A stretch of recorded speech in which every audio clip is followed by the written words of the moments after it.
Ernest Shackleton stared at the wreckage of the Endurance and made a decision that would either save every single man under his command or doom them and become forgotten souls in the frozen hell of Antarctica.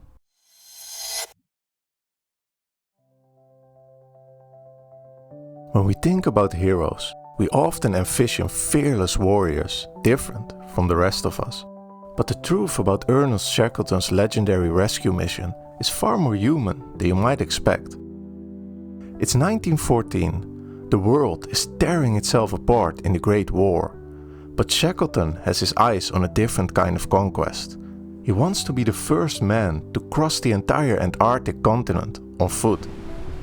The Imperial Trans-Antarctic Expedition would advance science, geography, and make Shackleton a famous explorer. 27 men signed up to follow him into the unknown. Scientists, sailors, photographers, even a stowaway teenager. They believed they were joining a glorious adventure that would write their names in the history books. They had no idea they were sailing toward one of the most terrifying survival stories ever recorded.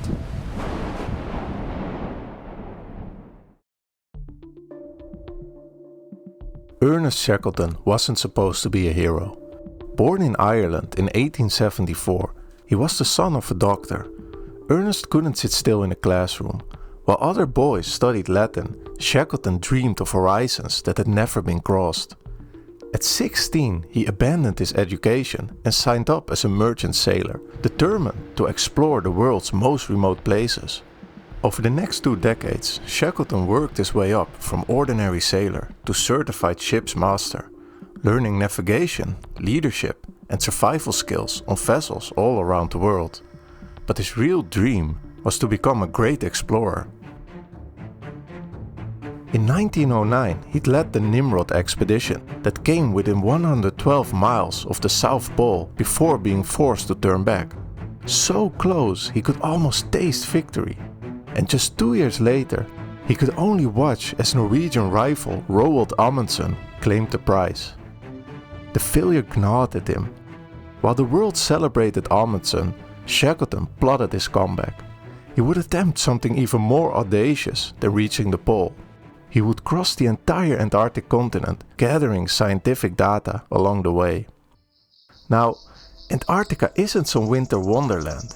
It's a frozen hellscape where blizzards rage for days, where darkness lasts for months, and where help is thousands of miles away. But at 40 years old, this could be his last chance to leave his mark on the world.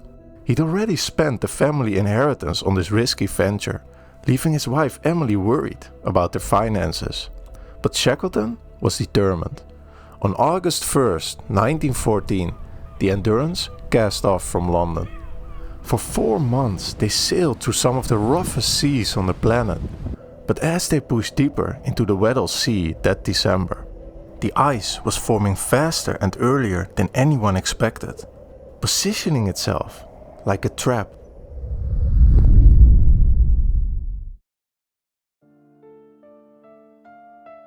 On January 18, 1915, the Endurance got stuck in floating ice. But it wasn't unusual. Ships got stuck in Antarctic ice all the time.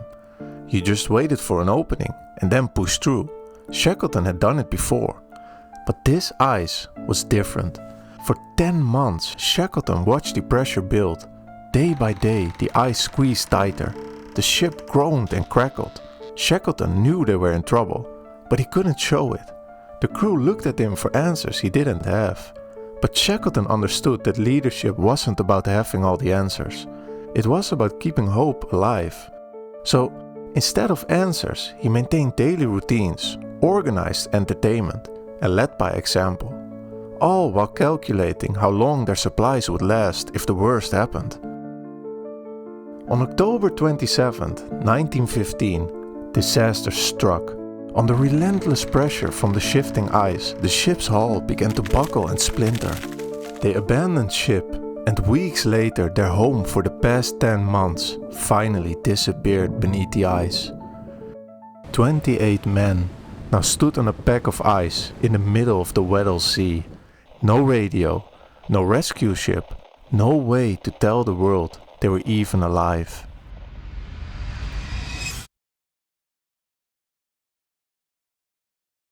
Shackleton gathered his men and spoke words that would determine the future of their lives.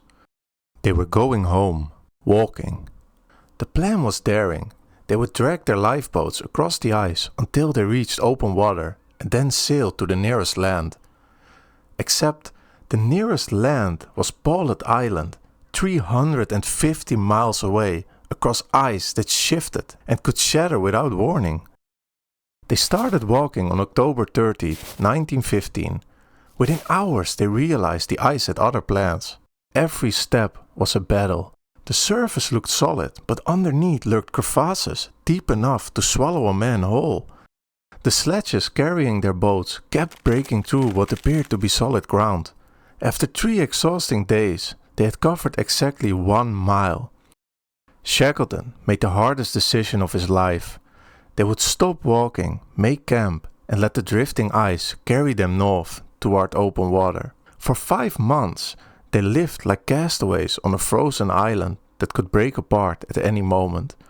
They ate seal meat, melted ice for water, and strictly rationed their supplies of biscuits and dried food. And when the supply ran dangerously low, they caught and ate penguins and even boiled leather boots to make soup. They huddled in tents while blizzards tried to tear them apart. All the while, photographer Frank Hurley documented their ordeal, creating some of the most iconic images in exploration history. But here's what made Shackleton legendary as a leader. While his men focused on survival, he focused on their morale. He organized entertainment and settled disputes before they could fester. When supplies ran low, he ate less so others could eat more. When hope was lost, he found ways to make them laugh. One crew member later wrote that Shackleton seemed to sense exactly what each man needed, exactly when he needed it most. But by April 1916, even Shackleton's optimism couldn't hide the truth. The pack of ice was shrinking, food was running out, and the Antarctic winter was coming. 6 months of near total darkness where rescue would be impossible. On April 9th, their world literally fell apart. The ice block cracked right through their camp. Men woke to find crevasses opening beneath their tents. The remaining supplies scattered across separate ice islands, each drifting in different directions. Shackleton gathered his men one final time and pointed toward the dark water that had appeared between the breaking ice. He ordered them to launch the boats. They had one chance to reach open water before the pack ice shifted again and trapped them forever.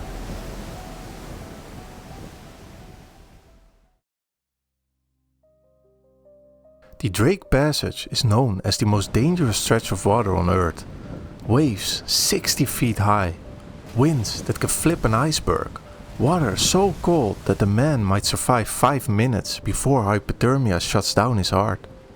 Shackleton launched 3 tiny lifeboats with 27 exhausted men who had been living on ice for over 5 months. This journey was pure survival, a desperate sprint to any land at all. For 7 days they battled mountainous waves across 100 miles of open ocean. They had no shelter from the constant spray of freezing seawater.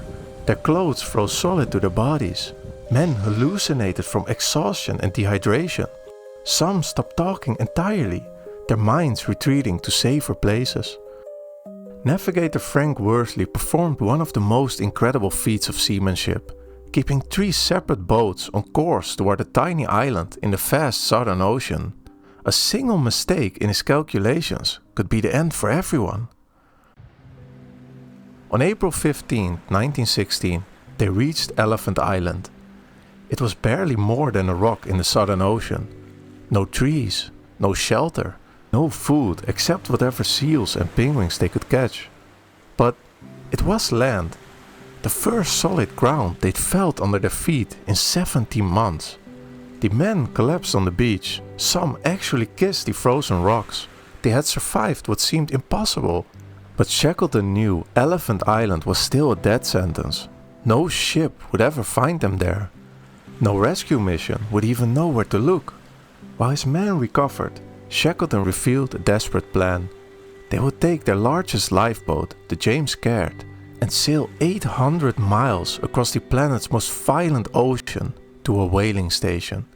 800 miles in a 22-foot boat through seas that had sunk ships 10 times larger. On April 24, 1916, Shackleton and 5 volunteers pushed the lifeboat into the storm-lashed waters and disappeared into the Southern Ocean. For 17 days, more than twice as long as their first ordeal, they battled waves that threw their tiny boat around.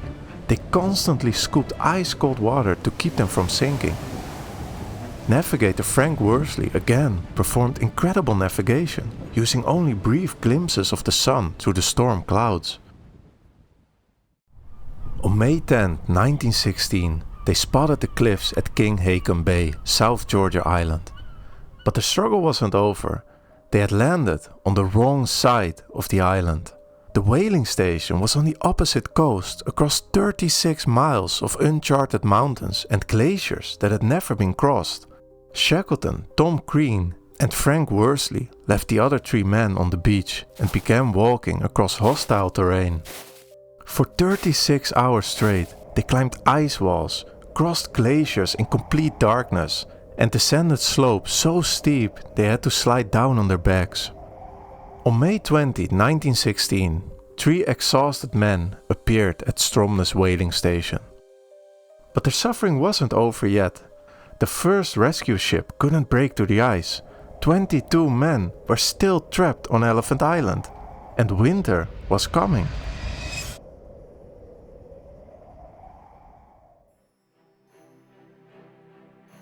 It took Shackleton 4 attempts and 3 months to reach Elephant Island again. Ice kept blocking every rescue vessel. But on August 13, 1916, the Chilean naval tug Yelcho finally broke through. When Shackleton counted the men waiting on the beach, his heart nearly stopped. 22 figures stood there, exactly the number he had left behind. Ernest Shackleton had brought every member of his crew home alive. The Imperial Trans-Antarctic Expedition was technically a complete failure. They never crossed the continent. They never reached the South Pole. They never accomplished their scientific objectives. Yet, this failed expedition became one of the most legendary survival stories in human history, because Shackleton understood something that separates a good from a great leader. When everything goes wrong, your only job is to bring your people home. But for Shackleton, the biggest challenge would be the most ordinary one.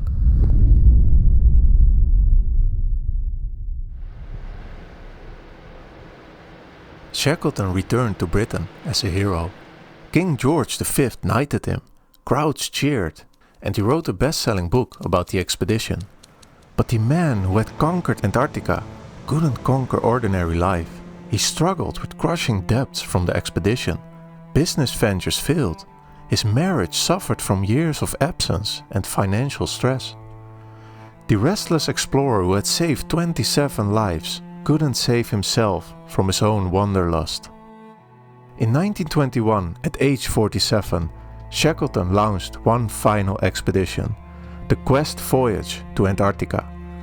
But on January 5, 1922, while anchored at South Georgia Island, Ernest Shackleton died of a heart attack. His wife Emily made a decision that would perfectly capture who he was. Shackleton was buried in South Georgia, forever part of the landscape that had defined his greatest triumph. Modern business schools study Shackleton's leadership methods. Military academies analyze his decision-making. Psychologists examine how he maintained morale in impossible circumstances. Why do you think Shackleton was such an effective leader out there, but couldn't succeed in regular life? Let me know in the comments. And while Shackleton conquered the ice, another legendary figure fought his battles in a world of steel and blood. The warrior philosopher Miyamoto Musashi. So don't miss it and subscribe for more legendary tales of the makers of history.